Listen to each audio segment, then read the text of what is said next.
Hi hello வணக்கம். இன்னைக்கு நம்ம பார்க்க போறது ஆஸ்திரியா நாட்டில் உள்ள வியன்னாவின் ஹண்டர்ட் வாசர் ஹவுஸ்.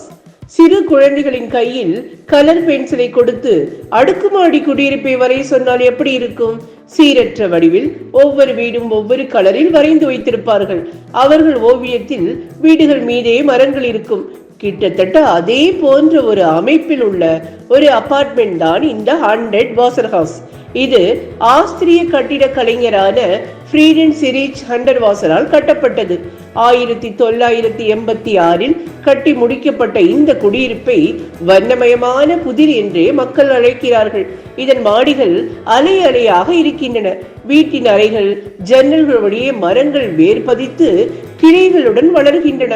பால்கனி மொட்டை மாடிகளில் 200க்கும் மேற்பட்ட மரங்கள் இருக்கின்றன. இந்த மரங்கள் நகரின் மத்தியில் உள்ள இந்த இடத்தை பசுமை கூடமாக மாற்றுகின்றன.